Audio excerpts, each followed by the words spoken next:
Our next guest is a superstar in this business, an expert on all things Jacksonville Jaguars. He is John Shipley, beat writer for Jaguars on SI, joining us now on Open Gym. John, I really appreciate this, man. Hope all is well. No, I appreciate you having me on, bro. Absolutely. So as the Jaguars are now enjoying the dead period of this offseason portion of the summer, how did Trevor Lawrence look to you during this offseason program, all things considered, understanding that he hasn't thrown in a short while since getting back onto the field? So just in your opinion, how did he look as he's starting to rev things up here? Yeah, I think to me, he looked probably as expected if you're taking it in the context of, like you said, hasn't thrown in a couple months. He said at the end of minicamp that was the longest he's gone without throwing since after college. So, 4 to 5 years. So Right. Obviously that has to be added into it. And then the fact that OTAs and minicamp, I think a lot of times fans get the wrong impression. It's not about going out there and making sure you're super sharp and every single pass is Right. completed and every single play runs well. It's a lot of learning. It's a lot of them learning the ins and outs and the little pieces of the offense, such as cadence, even getting together the huddle, receiving and giving the play call. It's a lot more than just a simple pitch and catch. So I think overall, probably as expected, some sloppy days, some days where he looked really on point. But to me, that all should have been expected. Going into this season, it really feels like fans are split down the middle, and I'm sure you hear from fans from all walks of life when it comes to the Jacksonville Jaguars. Some really believe in Trevor Lawrence going into this season. Many feel like he should have been shipped off a long time ago. For you going into this season, what are your expectations for the franchise QB? Yeah, I think first and foremost, you have to see just the sheer production kind of increase. And I think a big piece of that is Liam Coen coming in. Okay. You saw what he did with Baker last year and how Tampa Bay was able to produce. He did it by having a strong running game and also by kind of presenting easy options for Baker in the passing game, such as play action, a lot of screens. Tampa Bay was the best screen team in the NFL, whereas the Jaguars, over most of Lawrence's career, have been probably one of the worst screen teams just in terms of pure production execution. So Right. I think just seeing those raw, concrete numbers, passing yards, passing touchdowns, et cetera, go up is a big thing that you want to see. Obviously, that's not the end-all, be-all, but at the end of the day, you just want to see his production, thanks to Coen and his scheme, in my opinion, take a big uptick. I don't think he's a guy who you're saying, okay, he has to perform this year or maybe they're looking elsewhere. I don't think that's the case at all. But I do think you want to see him take a step forward in terms of production. John Shipley, our guest Jaguars beat writer for Jaguars on SI, joining us here on 1010XL and 92.5 FM. You bring up Liam Coen. He's trying to establish the culture here in the early portion of the offseason program. I understand that the offseason's different from the regular season, but for a guy who is new to this and trying to build a culture, how have you felt the players have responded so far? I think they've responded well. I think that they appreciate the energy that he brings because I'm not sure that they necessarily always got that from the past regime. Right. I think that they also appreciate the communication and, frankly, the sheer honesty. I'm not sure even from the last regime, guys always knew exactly where they stood, and even, at open comments, press conferences, etc. You'd hear one thing when the reality was another. He's very blunt and very honest about where guys need to improve. And I think just eliminating the question of where do I stand in terms of players' minds helps them a lot and lets them know where they need to improve. I mean, look at his answer on Anton Harrison last week when Right. he said, when Anton wants to go, he can go. Well, that's not mincing words. That's him directly telling Anton via the media that, hey, this is where you need to improve or somebody else is going to play in that spot. And I think just not having mixed signals in that aspect is a positive. Now, staying with Liam Coen in this offense in which he is now implementing, Jamal St. Cyr we had on last week, and he says by the time we get to training camp and things start to tighten up, I think that the fans here in Jacksonville are going to be quite pleased with how this offense is going to look. From what you were able to see just from the mere bones in which we're seeing from the offense and as it continues to grow and as it continues to develop, do you think that Jacksonville fans are going to be pleased with the offense in which they see once this is a finished product? I do think so. I think that's going to be a very different offense. I think it's going to be much less static. The Doug Peterson offense, in my opinion, was a lot of kind of just line up and play. There wasn't a lot of secrecy involved. There wasn't a lot of making defenses guess. Like, you knew where Christian Kirk was going to line up. You knew where Calvin Ridley was going to line up. You knew where Evan Ingram was going to line up and what route concepts he would do. I think you're going to see a lot more variety from this offense. And the one thing you've kind of consistently heard from Liam and from the players is that this playbook and this offense is just so expansive and so much larger than I think people realize. And I think fans will really enjoy that.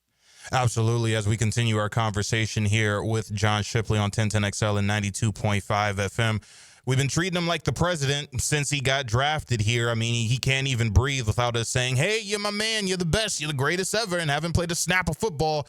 And that is one Travis Hunter. Just in terms of offensive numbers and how you feel he's going to split his time between defense and offense going into this season, what would be a realistic expectation?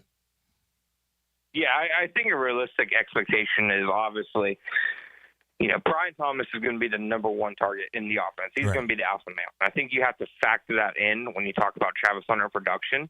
To me, though, if he can give you a year similar to what I'd say Jordan Addison has done alongside Justin Jefferson the last few years, where he's like, right on that borderline of 1,000 yards, 6 to 7 touchdowns, etc., while also producing on the other side of the ball. I mean, the rest I saw him play at cornerback. I think it's easy to say that right now, and this was true in his college career, that just where he's at as a cornerback is just a different level than wide receiver. I think he could be legitimately a Pro Bowl cornerback if that was his sole singular focus. So I think he's obviously going to make some plays on the defensive side of the ball. And on the offensive side of the ball, I think, good production, much better production than the Jaguars have gotten from the number 2 receiver in past years. But you also have to remember that some of his production will be capped by Thomas, and also the fact that, Liam's going to spread the ball around. I mean, De'Ami Brown's going to get some run. Britton Strange is going to get some run. It's not like, kind of last year or even 2023 when they were force-feeding Brian Thomas Jr. the ball down the stretch, or the year before when they were force-feeding Calvin Ridley the ball kind of stubbornly. I do think you're going to see the ball spread out a lot, which I think could, lead to maybe him not having some of the numbers people expect, but just having an impact on the game, I think, is going to happen right away. He's a guy who, just when you see him on the field, you can feel his presence, in my opinion, just from watching him. And I think the defense can feel it as well. You're speaking of Brian Thomas Jr., you do make the additions of De'Ami Brown, Travis Hunter. Britton Strange is also going to be a guy that I feel is going to have quite the season for the Jacksonville Jaguars at that tight end position. But when we just look through the lens of Brian Thomas Jr. and really focus in on him, just how big of a year is this going to be for one Brian Thomas Jr.? Because it feels like he's on the cusp of already being, in only his second year, really one of those guys that can be a top 5, top 7 receiver in the league. No, 100%. I think that this scheme, honestly, could do wonders for Brian Thomas Jr. I think he looks, this time compared to where he was this time last year, I think he looks significantly better. He's bigger, stronger, faster, in my opinion. He made some wild plays during training camp. I mean, not during training camp, during mini camp. Right. And the way, to me, the scheme can use him, I do think he's going to get moved around a lot. I think he can see certain aspects of maybe even playing out of the slot. I think, obviously, like I mentioned before, the easy buttons on offense, screens, and whatnot. And I think just having some quality receivers alongside him, for a lot of the stretch last year when he was producing, he didn't have much talent on the offense around him in terms of pass-catching weapons. People knew basically the ball was going to Brian Thomas or the ball was going to Britton Strange. Now I think adding Travis Hunter, adding De'Ami Brown, I think that can just elevate his game completely. Final couple of moments with John Shipley, Jaguars beat reporter, following us here on 1010XL and 92.5 FM. For you, from what you were able to see during your time during the offseason program, has there been a position group that you feel is going to be taking a major leap from where they were this past season? I really have been impressed by the secondary. I think, obviously they added Travis Hunter. They added Jordan Lewis. They added Eric Murray. But I think even just a change in scheme is going to do wonders for the secondary. I think the scheme they were in last year, where you're just pressing the man at the line of scrimmage every single play, your eyes are never really on the quarterback and on the ball. I just think it didn't lead to many playmaking opportunities. Right. Whereas this scheme, there's going to be a lot more off-man coverage, a lot more zone coverage where they're off the ball.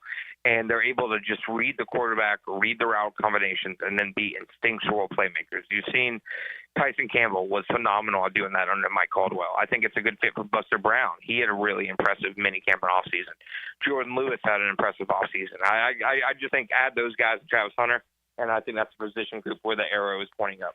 Now, there were many fans, and there probably still are many fans that are stirring the pot, trying to drink the Kool-Aid with Jaire Alexander still on the market.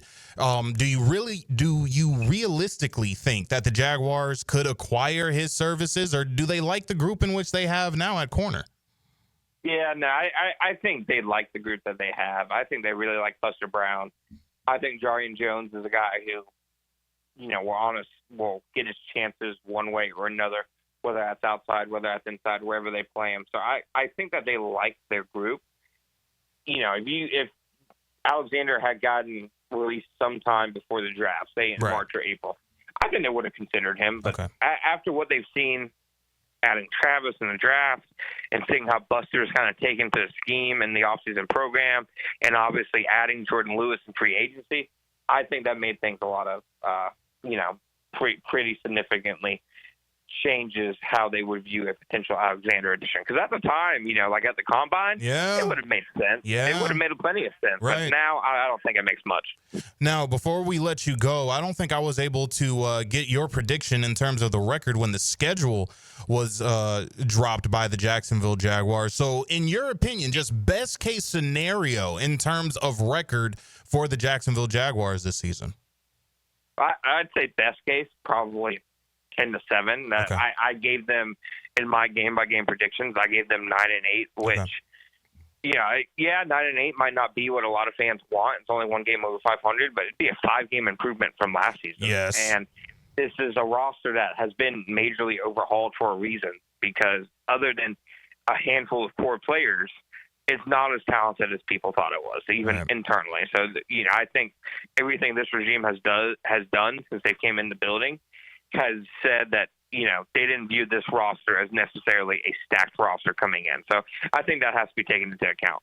All right, John, before we let you go, just allow the listeners here in Jacksonville to get an inside look as to what you got coming up on Jaguars on SI. Yeah, you can follow me at @_John_Shipley or at Jaguars on SI. We have our daily podcast every day. I just put out my post-offseason program 53-man roster projection out the other day, and we're going to continue churning out the stories until training camp. I posted some of the videos of my interviews with assistant coaches a few weeks ago, but I'm going to start with stories coming up on them soon. Sean Serrett, the offensive line coach, on Anton Harrison, Spencer Whipple on Trevor Lawrence, Ron Milas on Travis Hunter, all that good stuff. Absolutely. John, thank you so much again, man, and hopefully we can do this again sometime down the road. Hey, I appreciate you, brother.